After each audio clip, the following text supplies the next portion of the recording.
Biden diz que a Ucrânia vai travar Putin. No discurso na cimeira da NATO, o presidente dos Estados Unidos anunciou mais ajuda militar a Kiev. Em Moscou, o primeiro-ministro indiano lamentou a morte de crianças inocentes e pediu a paz na Ucrânia. Partido de Salvini junta-se ao grupo de extrema-direita fundado por Orbán no Parlamento Europeu e a decisão pode trazer instabilidade à coligação no poder em Itália. Novo foguetão europeu de escola com sucesso. Ariane 6 leva a bordo o pequeno satélite desenvolvido e fabricado em Portugal.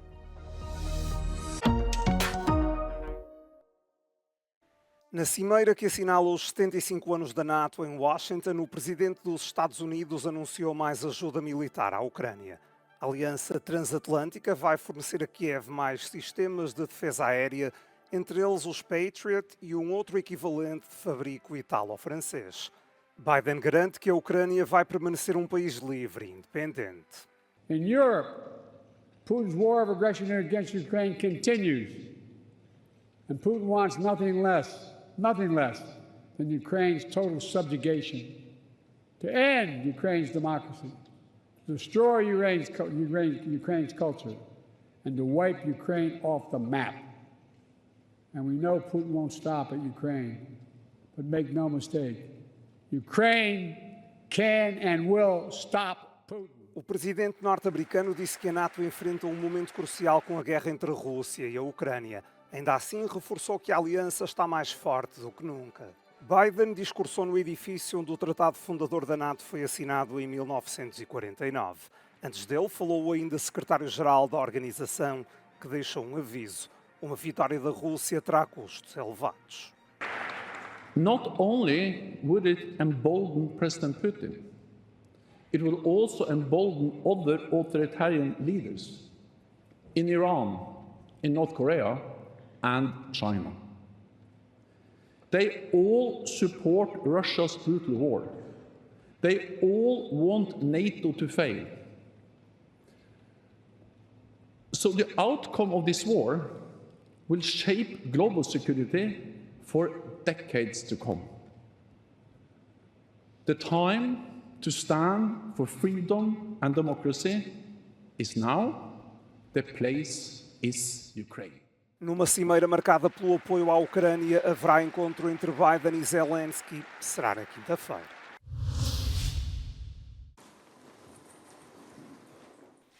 O primeiro-ministro da Índia encontrou-se com o presidente da Rússia na terça-feira em Moscou e falou-lhe da dor causada pela morte de crianças inocentes, bem como da necessidade de garantir a paz na Ucrânia.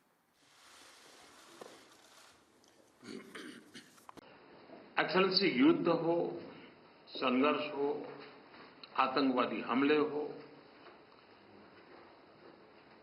मानवता में विश्वास करने वाला हर व्यक्ति जब जानहानि होती है तब बहुत पीड़ित होता है, लेकिन उसमें भी जब मासूम बच्चों की कत्ल होती है, मासूम बच्चों को मरते हुए देखते हैं, तब हृदय छलनी हो जाता है और वो दर्द बहुत भयानक होता है.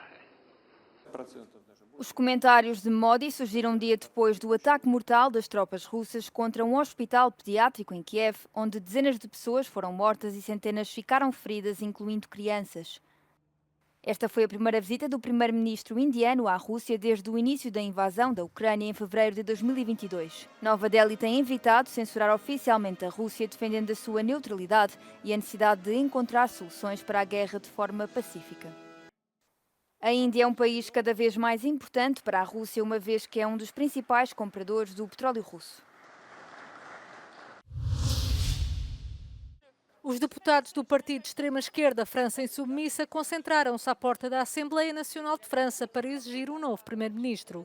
A coligação Nova Frente Popular foi a grande vencedora das eleições francesas, mas a escolha do primeiro-ministro ainda não é clara. Mathilde Panot, à porta do Palácio Bourbon, exigiu respeito pelo voto popular. Nous avons gagné les élections législatives.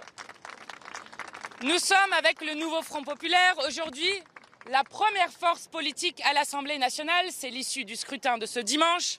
Et nous exigeons qu'Emmanuel Macron respecte le vote populaire. Já o Ensemble diz que a votação popular mostrou não querer uma maioria. Personne n'a de majorité à l'Assemblée, aucun bloc, quoi que certains disent. Et les Français nous ont envoyé, à mon sens, un message très clair. Ils n'ont pas voulu donner de majorité absolue à un quelconque groupe politique. Donc ils nous enjoignent de nous entendre, de travailler ensemble et c'est ce que nous devons faire. As eleições legislativas de domingo em França não deram a maioria a nenhuma fação política e por isso o futuro do país está agora nas mãos do presidente Emmanuel Macron. Depois de o partido de extrema-direita Liga de Salvini se ter juntado ao novo grupo dos Patriotas pela Europa, fundado por Orbán no Parlamento Europeu, a questão que se coloca em Itália é se a atual coligação governamental se manterá.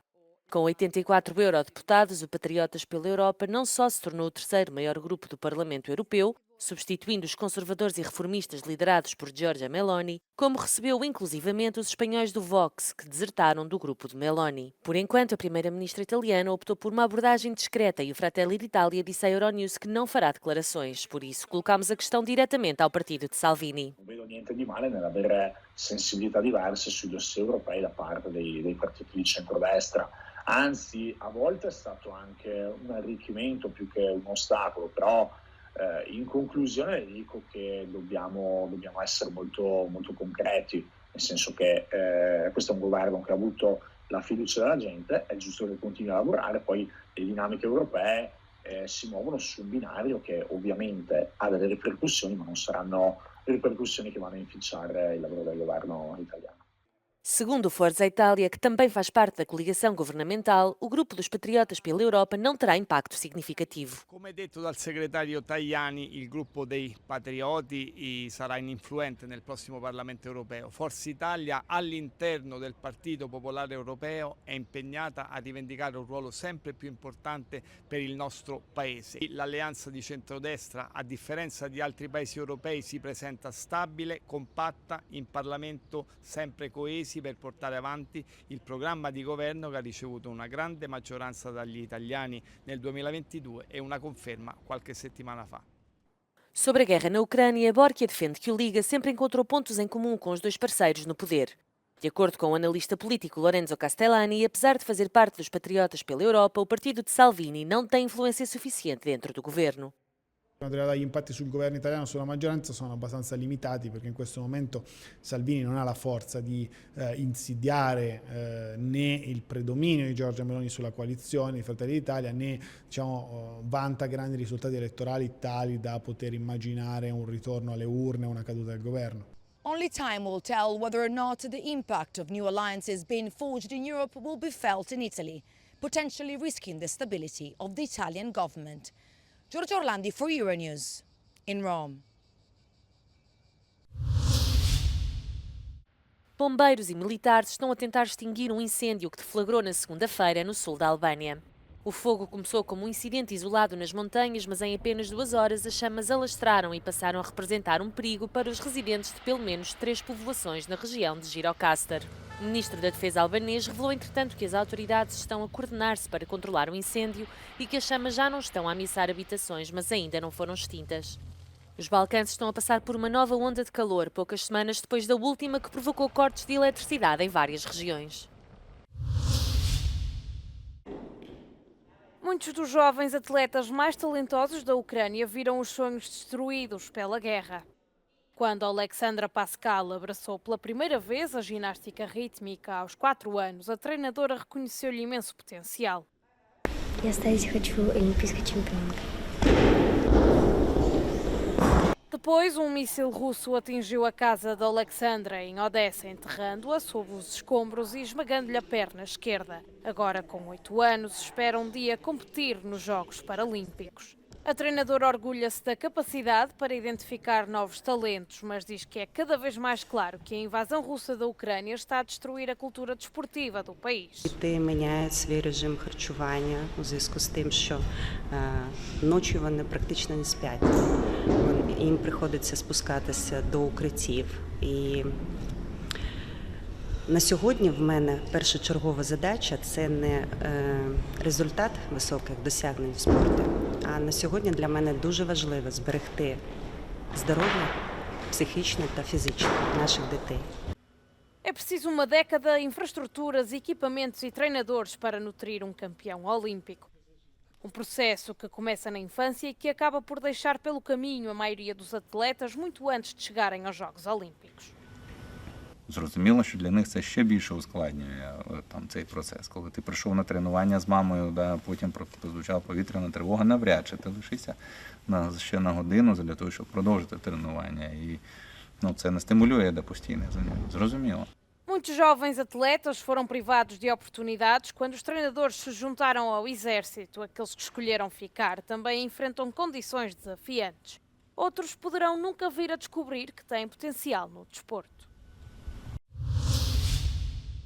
5, 4, 3, 2, 1, top!